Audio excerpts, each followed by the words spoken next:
Are you absolutely sure you're watering your tomatoes correctly? What if I told you that most conventional watering advice isn't just unhelpful, but could actually be damaging your harvest? It's true. What seems obvious on the surface often hides a surprising amount of complexity. Today, we're revealing 10 watering secrets from the most seasoned gardeners, specifically tailored for 10 of the most popular crops. Prepare to be amazed. Some of these rules fly in the face of everything you thought you knew, but these are precisely the methods that will help you achieve a harvest that will make all your neighbours green with envy. What could possibly be simpler than watering? Just pour water at the base, and you're done, right? Yet, improper watering is the single biggest reason for yellowing leaves, stunted fruits, and rampant plant diseases. Experienced gardeners know it's not about the quantity of water. It's all about when and how you deliver it. They've observed plants for years, experimented tirelessly, and passed this wisdom down through generations. This isn't just a collection of tips. It's an entire philosophy rooted in truly understanding each plant's unique needs. And now, we're going to share the fundamentals of that philosophy with you. Let's start with the star of any garden, the tomato. You'd think watering them is straightforward, but this is precisely where most home gardeners make a critical mistake. Remember the golden rule: tomatoes thrive on deep, infrequent watering. Their motto: better a good long drink once than 10 tiny sips. This isn't a joke. It's fundamental to their health. Why is that? When you water generously but infrequently, you force the plant's roots to work harder. They stretch deep into the soil in search of moisture, building a robust, deep root system that can find its own water, even during dry spells. But what happens with frequent shallow watering? The roots become lazy. They remain near the surface where moisture is readily available. Such a plant is weak and easily stressed by the first hot day. Now, for the technique, water should be poured directly at the base of the plant, absolutely never on the leaves or stem. Moisture on the foliage is a direct path to blight and other fungal diseases. Think of it like filling a glass, not showering it from above. So how much water? Aim for about a bucket of water per mature plant, and do this about once a week, or even less frequently. The key indicator is that the soil beneath the plant should be completely dry a few inches down. And one small but crucial detail: always use warm, settled water. Icy cold water from a well or hose is a shock to the roots, stunting the plant's overall development. Next, let's talk about the cucumber, the tomato's ever-present companion in the greenhouse. While a tomato is a hardy minimalist, the cucumber is a true water-loving sybarite. It's composed of 95% water, and it needs a constant supply of it. But here's where the devil is truly in the details: the temperature of that water. Watering your cucumbers with cold water, straight from a hose or well, is practically a crime against your future harvest. And that's no exaggeration. For a cucumber's delicate roots, icy cold water is a severe shock. It literally stunts the plant's growth, prevents it from absorbing vital nutrients, and most dishearteningly, causes it to shed its tiny fruitlets. Do you see those tiny cucumbers yellowing and dropping off? More often than not, cold water is the culprit. So, what's the secret to ideal cucumber watering? Firstly, the water must be warm, very warm. The perfect temperature ranges from 22 to 25 degrees Celsius. Your best solution is to place a large barrel in the sun to allow the water to heat up throughout the day. Secondly, water them more frequently than you would tomatoes. The soil around your cucumbers should never be allowed to dry out. In hot weather, they might even require daily watering. And of course, always water gently at the base, being careful not to wet the leaves. This helps prevent their primary adversary, powdery mildew. Next, let's talk about our somewhat finicky but incredibly rewarding plants: sweet and hot peppers. While cucumbers love water and tomatoes prefer dry spells, peppers are true aristocrats that value stability above all else. Their arch nemesis: a water roller coaster. Imagine this scenario.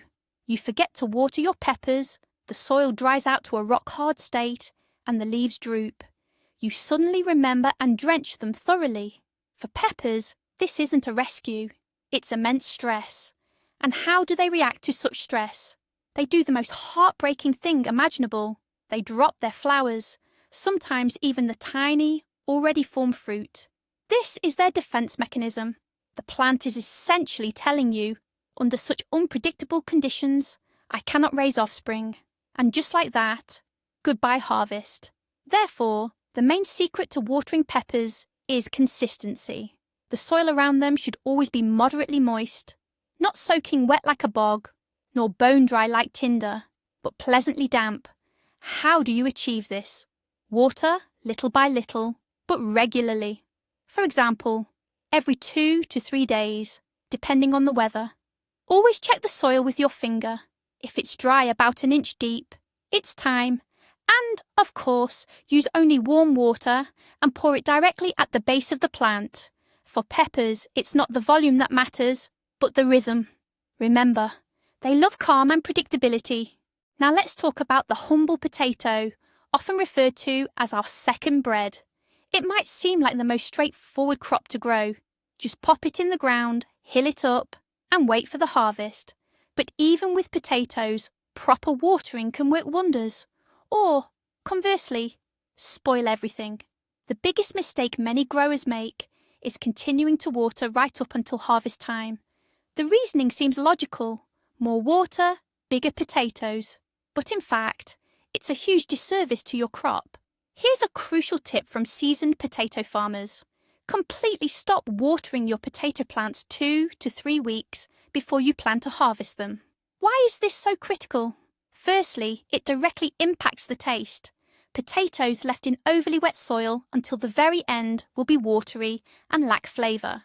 But those allowed to dry out slightly will accumulate more starch, resulting in a fluffier, more flavourful texture. Secondly, it's vital for storage. Tubers harvested from damp soil store very poorly. They are prone to rot and various diseases. Potatoes grown in drier soil, on the other hand, develop a tougher skin, cure better, and will happily store in your root cellar until spring without any problems. So remember this, when your potato plant's foliage starts to yellow and wilt, it's not only a signal that harvest is approaching, but also your cue to put that watering can away for good. Give your potatoes a chance to properly prepare for their long winter rest. Now let's turn our attention to cabbage, the undisputed star of your sauerkraut and borscht. This leafy heavyweight is incredibly thirsty, but it has a very particular way of drinking. Shallow watering, for instance, is utterly useless for it. Imagine trying to quench an elephant's thirst with a teaspoon. That's pretty much how cabbage feels when you give it just a little water every day. The moisture simply won't reach its powerful taproot, which delves deep into the earth. The secret to successful cabbage cultivation lies in deep watering. Water needs to penetrate the soil to the depth of a shovel's blade. Only then will its root system receive enough moisture to develop a dense, juicy head. Insufficient water will result in loose, small heads, or worse, no heads at all.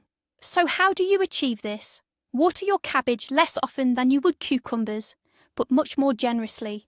Aim for once a week, but ensure a genuine puddle forms around the base of each plant. Ideally, pour an entire bucket of water per head. And here's another crucial tip. Unlike tomatoes, cabbage actually enjoys a shower.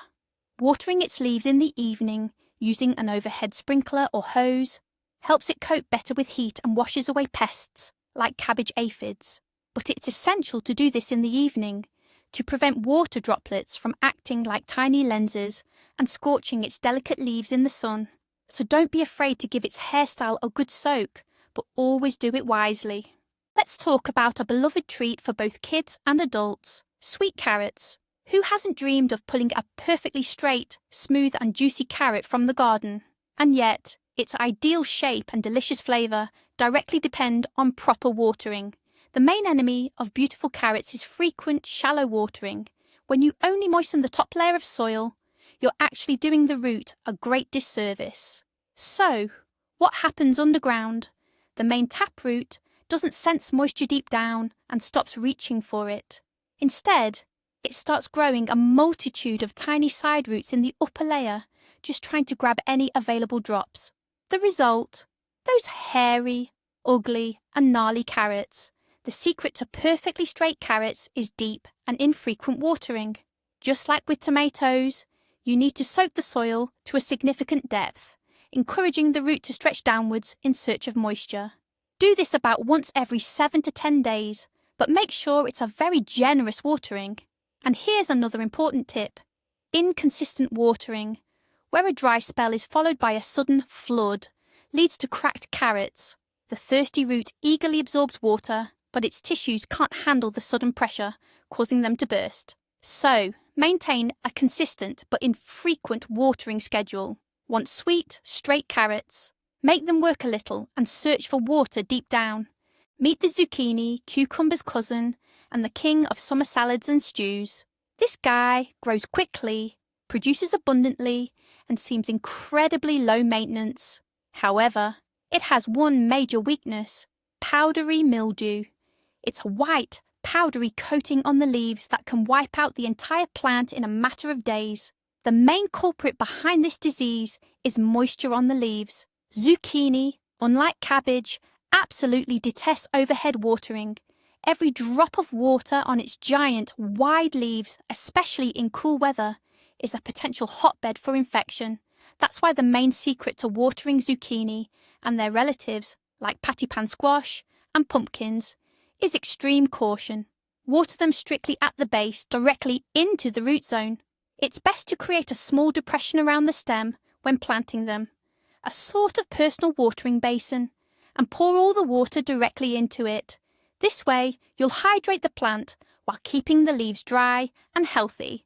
As for frequency, zucchini love regular watering. The soil beneath them should be kept moist, especially during flowering and fruit development.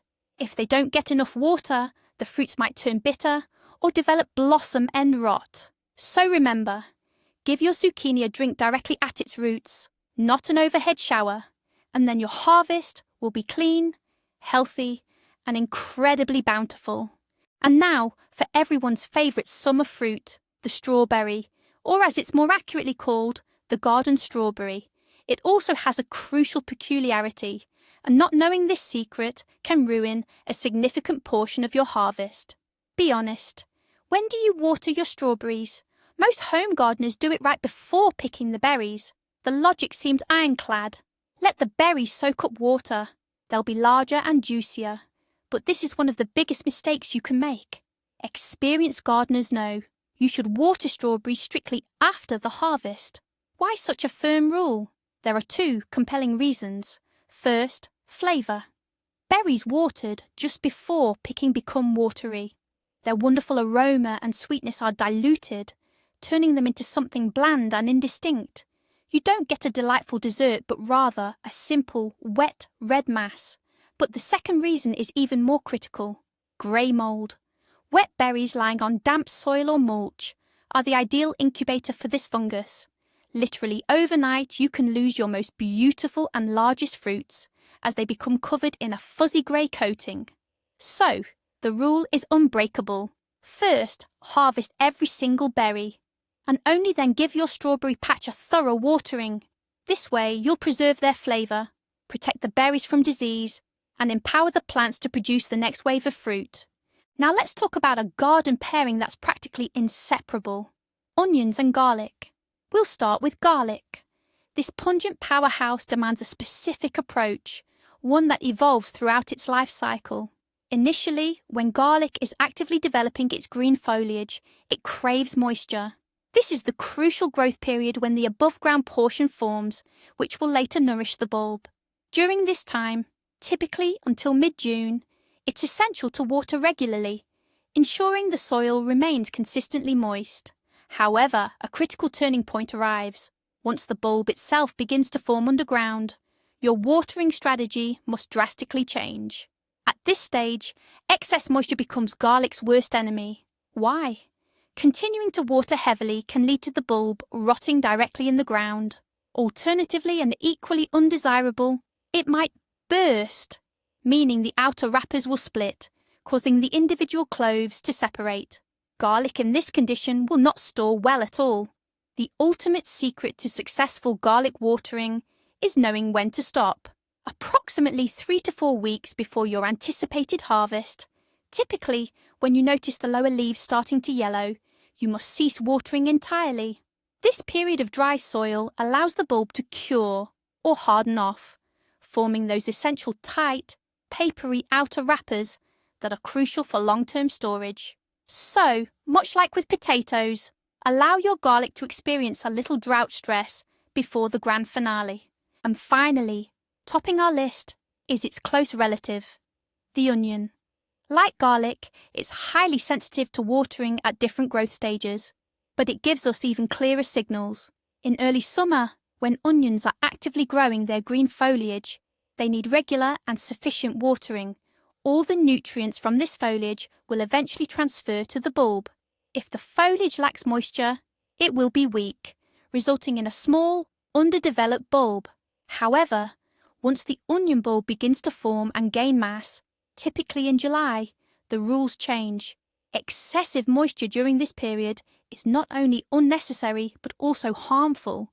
It can lead to rot and shorten your harvest storage life.